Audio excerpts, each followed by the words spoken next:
Welcome back to the Better Zone, 21st of April, Wednesday morning. We have two huge slates, 25-ish total games to break down.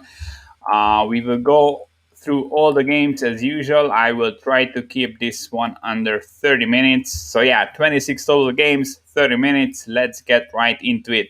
We are starting with the NBA slate as always. Phoenix Suns at the Philadelphia 76ers. 1.5 is the spread. Phoenix a road favorite.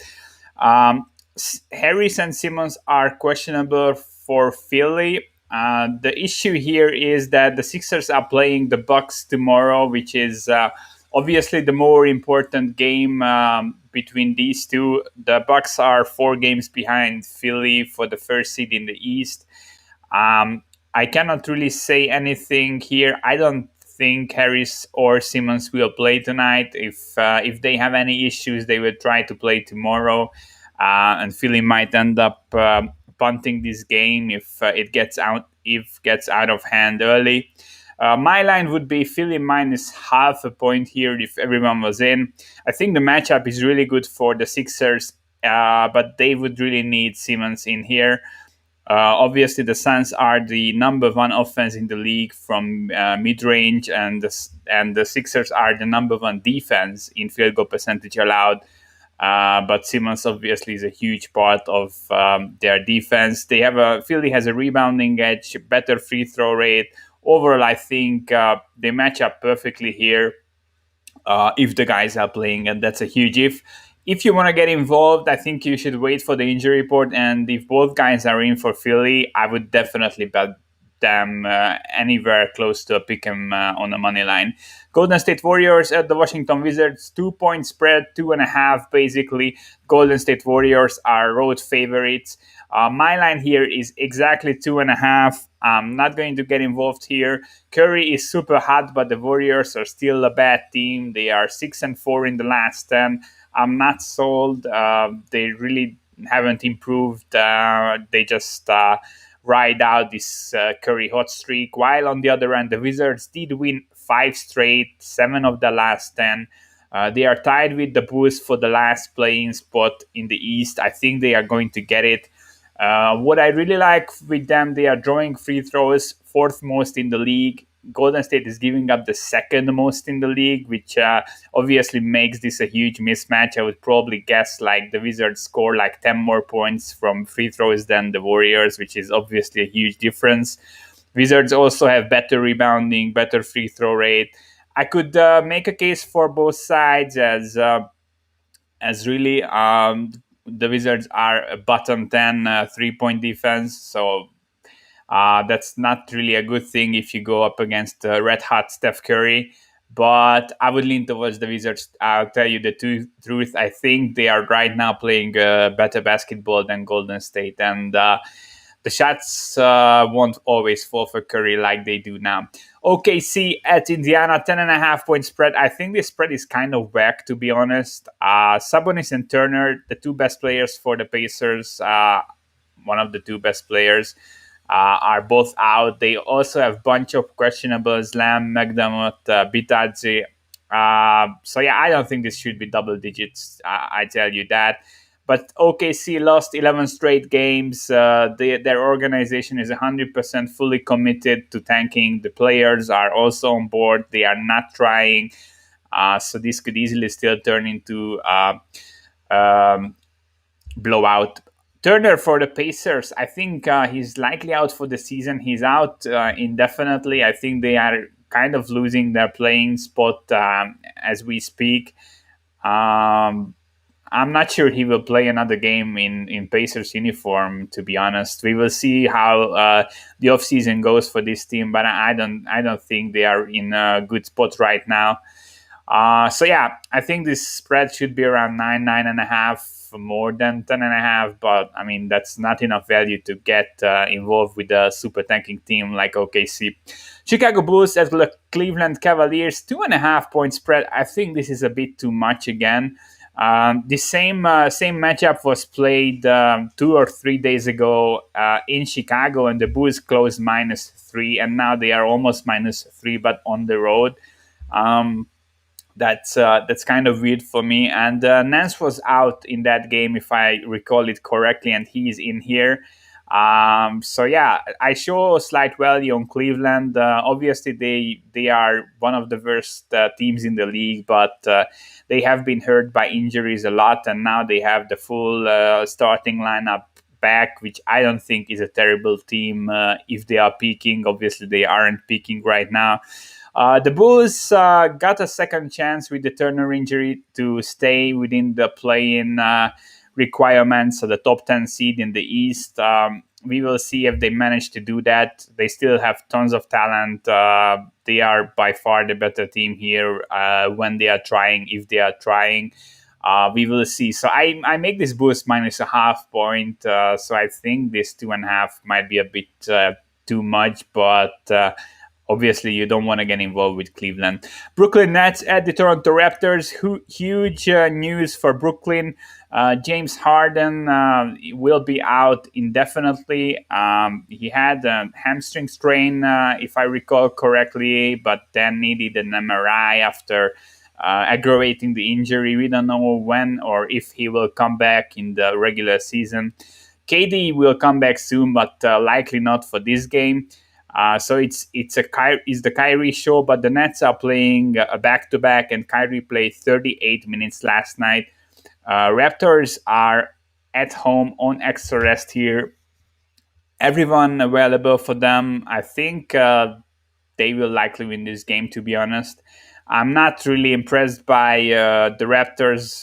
They have a 3-game win streak, but they beat the Spurs, who are bad.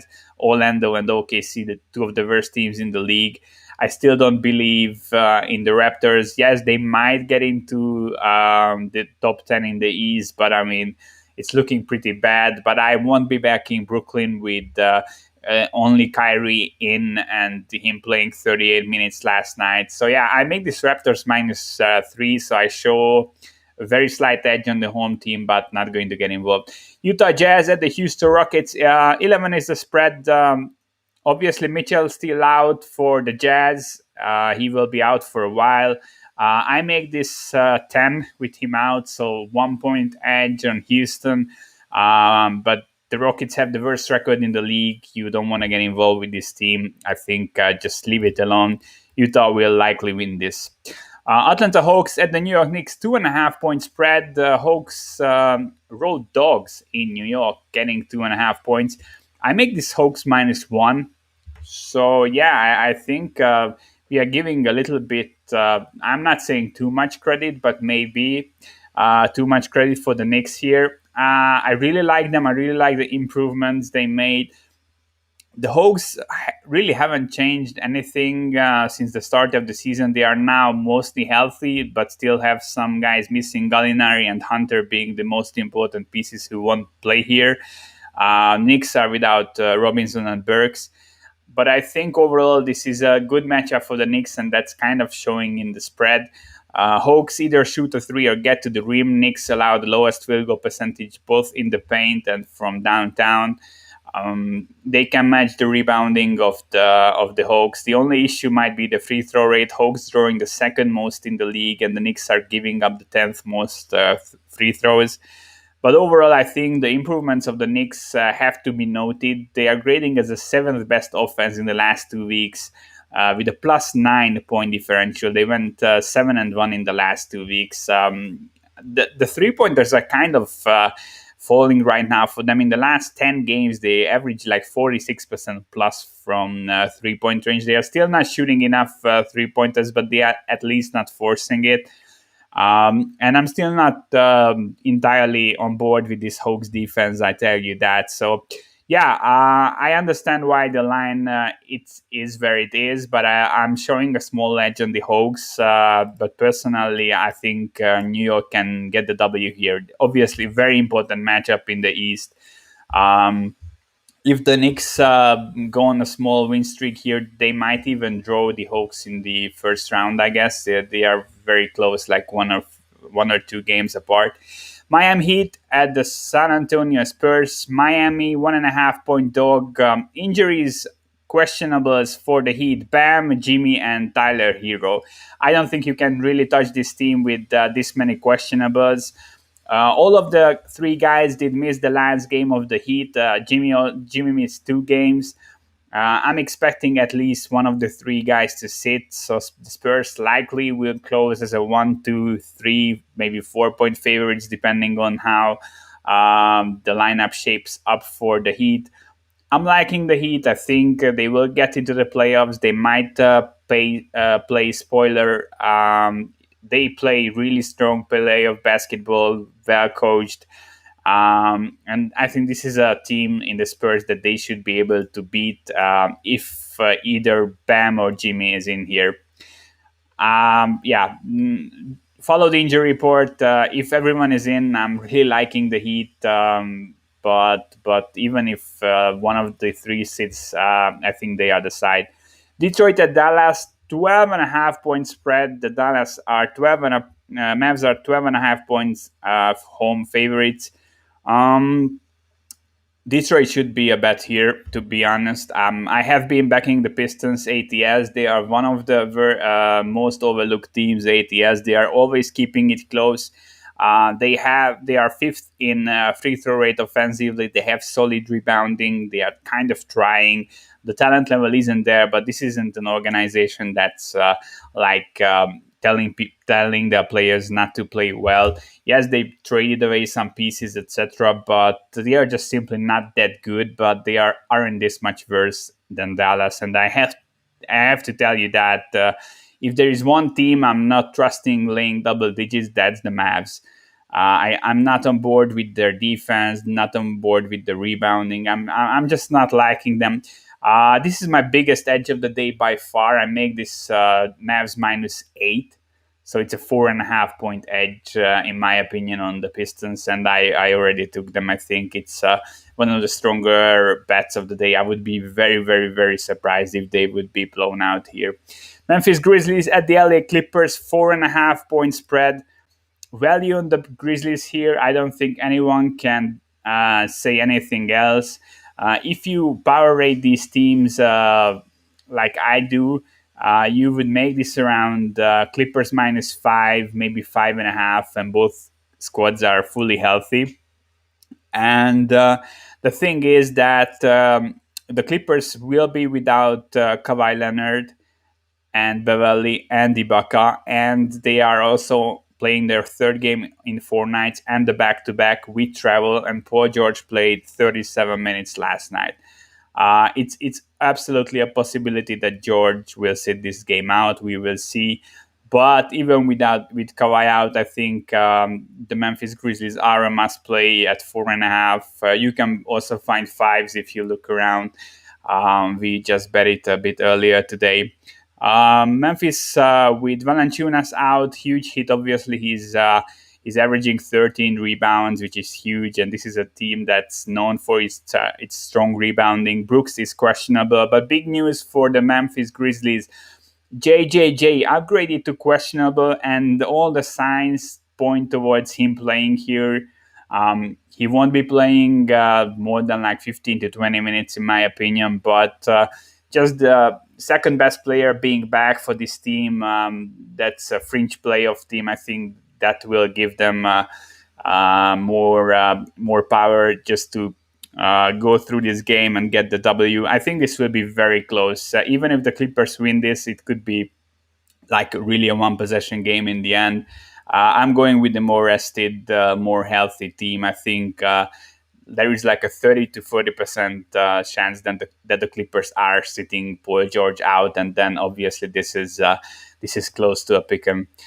Denver Nuggets at the Portland Blazers, 2.5 point spread. I agree with the spread. I make this exactly between 2 and 2.5.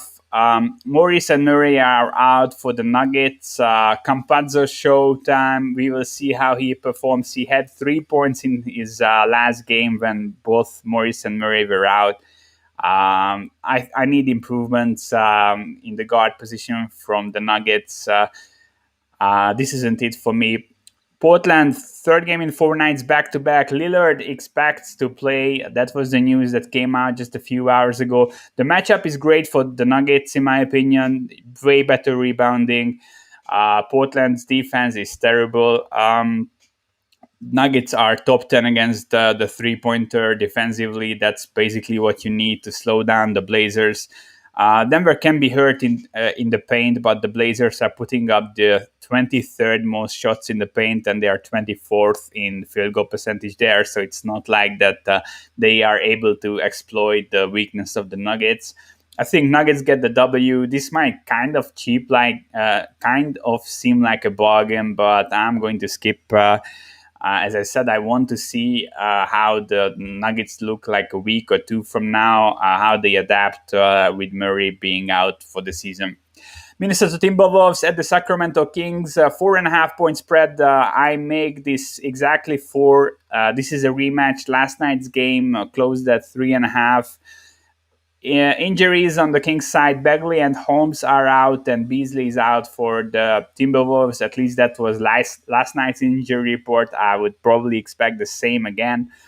Timberwolves are playing better basketball right now than the Kings. I have to tell you that. They won by 14 points last night. Huge rebounding edge. They were super efficient. They were shooting well, basically from everywhere on the floor. I would probably honestly go back to the Timberwolves here and grab the points. I think they are right now playing better basketball. It's really as simple as that.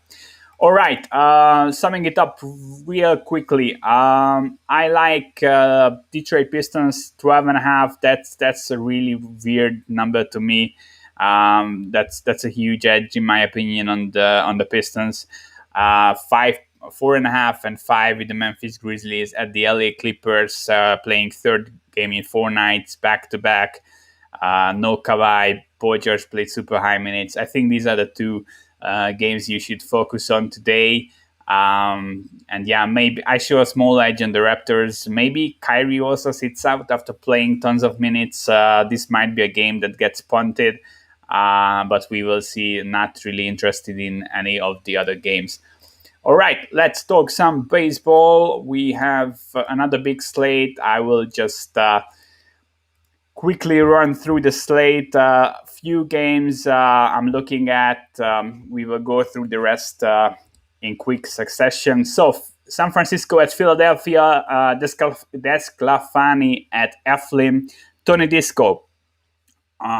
This will be a quick breakdown. Game is a severe postponement risk, 61% shot of rain here, 20 mile per hour wind blowing out. I don't think this game plays based on what I could get some infos this morning. Tony Disco has been playing awesome so far, but he's getting real lucky. 96% left on base rate. 6% home run to fly ball ratio, low batting average on balls in play, and he played well against Colorado and at Miami. So not too high level of competition phase. We will see if he can get it going.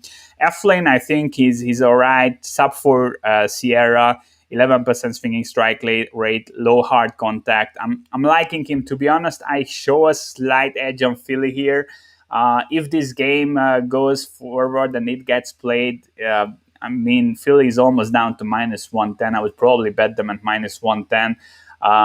If they say that there is no in-game delay or postponement risk, obviously you don't want to get that risk with your pitcher getting like scratched or something like that.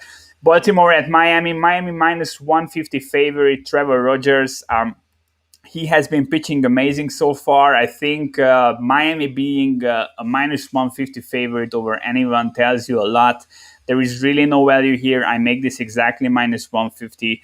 Rogers has been nothing short of amazing. 3.5 Sierra. He has an 18% swinging strike rate, 37% strikeout rate. Contact rate super low. Orioles striking out like their life depends on it. Over 30% strikeout rate against lefties, but they average like a 29% K rate against both sides. So it's not an outlier really. Zimmerman for Baltimore, nothing special. 16% K rate. He is like a 5 ERA guy. Righties have been getting to him. He is allowing a 380 WOBA against righties, almost a 6 FIP. Not a huge fan. Both of these teams are bad, but Rogers is just that much better, and that is fully reflected in the price. Houston at Colorado. Jose Urquidy at Gomber. Urquidy, I might have slaughtered his name. Yeah, all right. So Houston, I think they should be closer to minus 160 here. Early money came in on them. This was opened around minus 127, and now the line is minus 148. There was a small dip at minus 140. I think that was the spot to buy in. But if this gets back to closer to minus 140, I think you should get on Houston.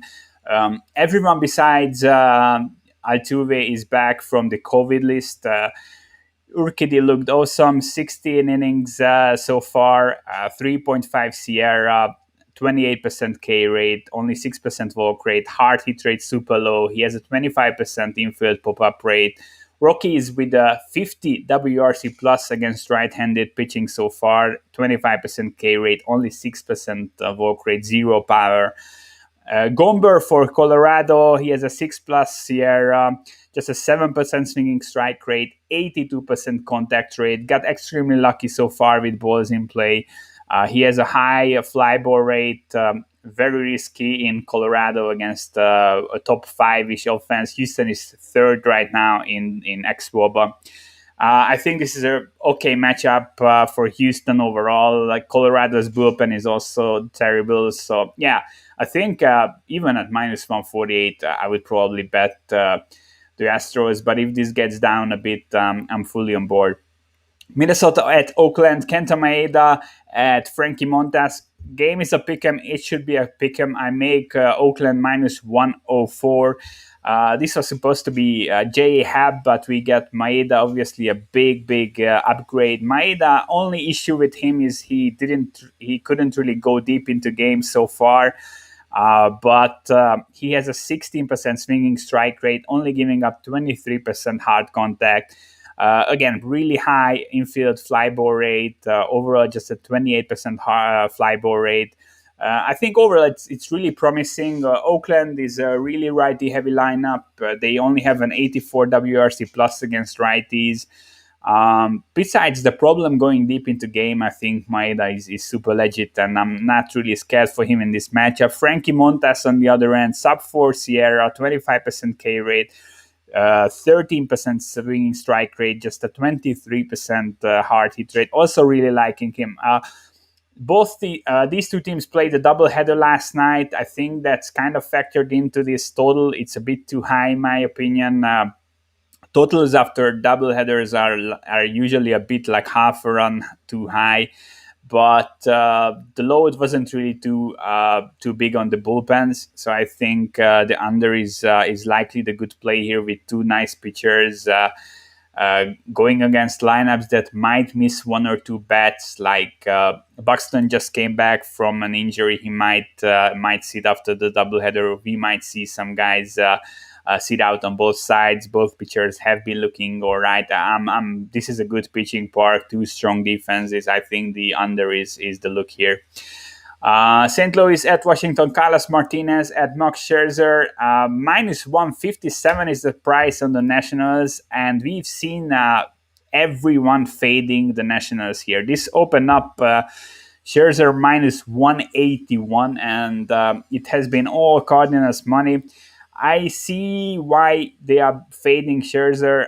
The metrics look amazing on the surface. 35% K rate, 4% walk rate, 17% swinging strike rate, only a 64% contact rate. But if he allows contact, then it's bad. He had home runs issues last year, and This year, we see he has a 64% fly ball rate, 40% plus hard contact rate. He has been extremely lucky so far with a 100% left on base rate, only a 150 batting average on balls in play. His velocity also down a bit. Right-handed hitters are having a 68% fly ball rate against Scherzer. So yeah, we will see. Obviously, Cardinals are not the most scary offense in the world. They don't really have any powers. So this isn't the worst matchup. I could see Scherzer being all right. I think he's likely all right. Carlos Martinez on the other end, I'm not a fan. Velocity down a bit on his fastball, only an 8.7% swinging strike rate, K rate under 15%. He has an 83% contact rate. Righties are really hurting him. 6 plus FIP, almost a 400 wobble against righties. But the Nationals, again, are a bad offense, especially against righties. They have like a 100 ISO, 72 WRC plus. Early market move on the Cardinals. Again, we've seen the exact same thing yesterday with Corbin. And we respected that, and Corbin was all right. So I'm again going to respect the market move here, and we are staying off.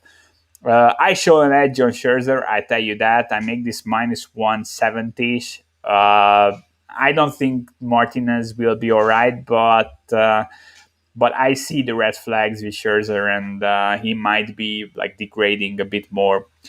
Texas at the LA Rangers, Foltynewicz at Quintana. I'm not liking either guy. Two terrible pitchers. I'm not really going to waste too much time on this game. Both pitchers have been pitching bad so far. Foltynewicz has a 94 mile per hour fastball. He was in the 97s to 98s earlier in his career. He was always successful because he had a high velocity, and that's not here anymore. 11% walk rate, only an 8% swinging strike rate, hard contact and contact rate in general in disguise.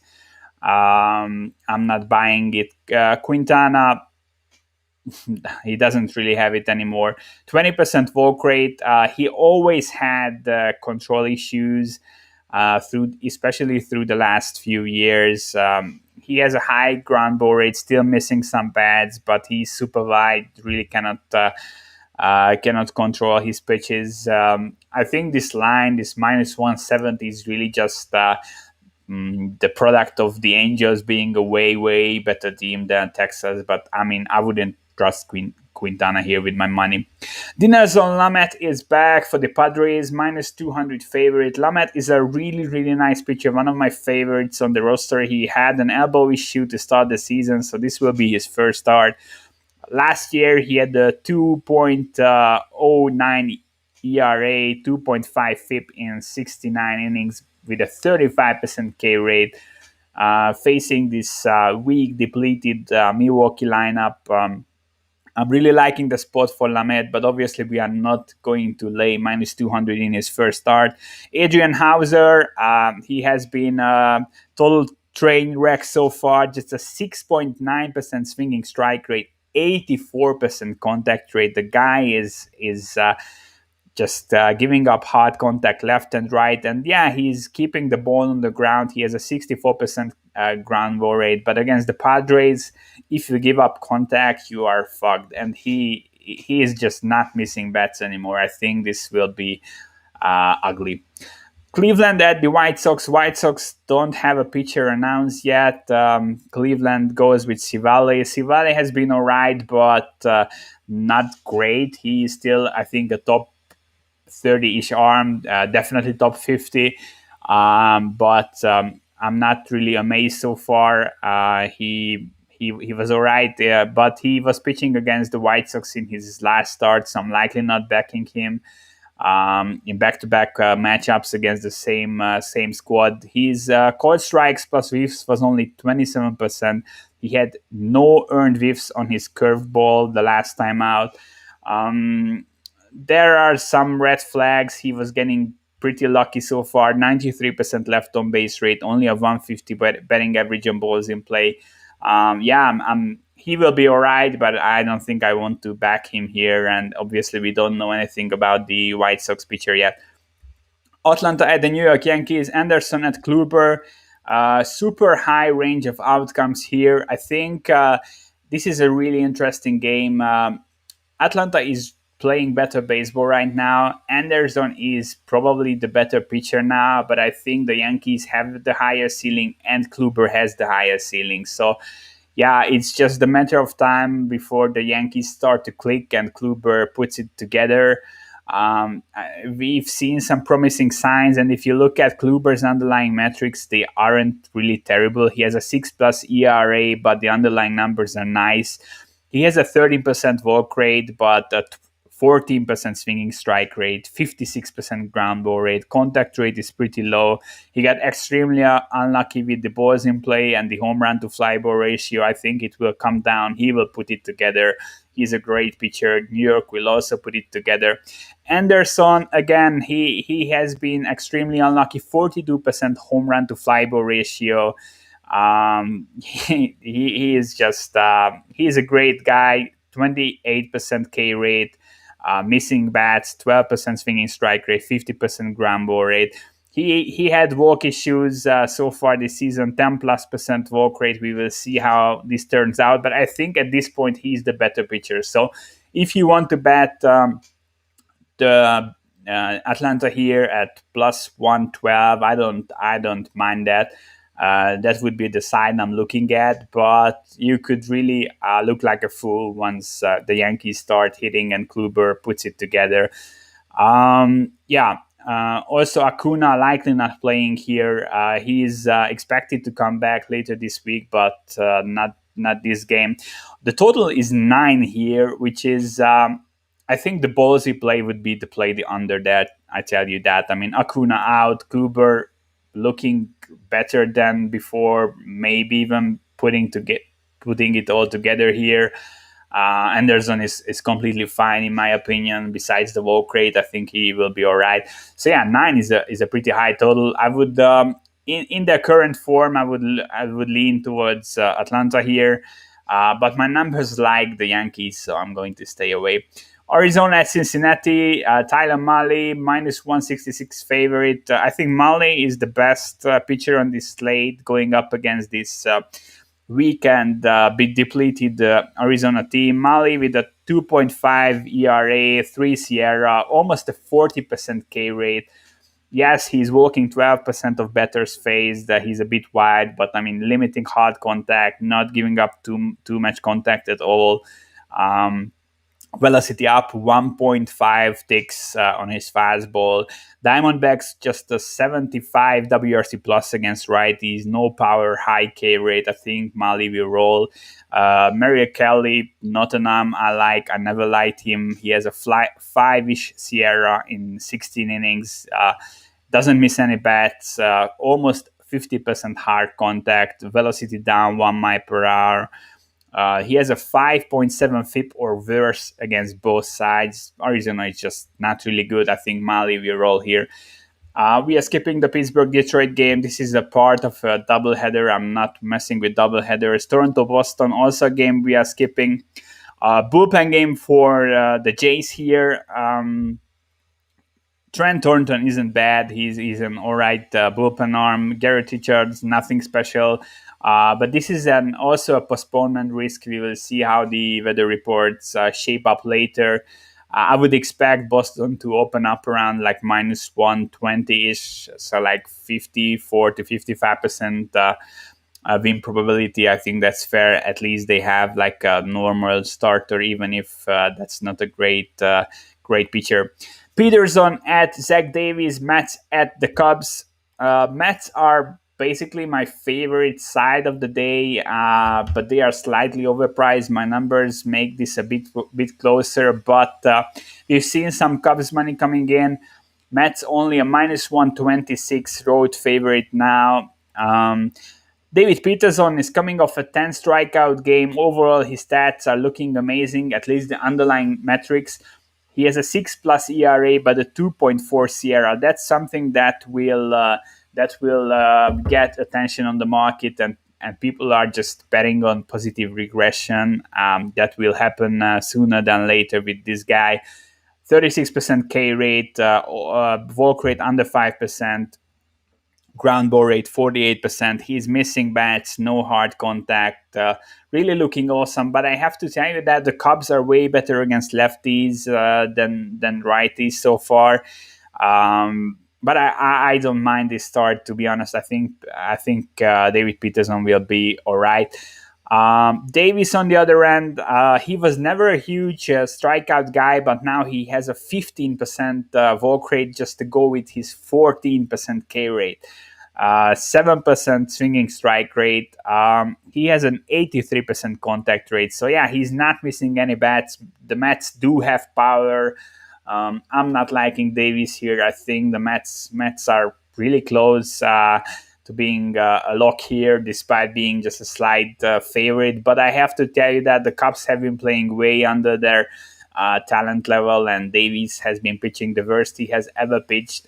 So that's why my numbers are kind of leaning towards the Cubs here, and I understand why this line moved towards the Cubs here. Not many things warranting the Mets being huge road favorites here. Final game. This is also an interesting one. Tampa Bay at KC.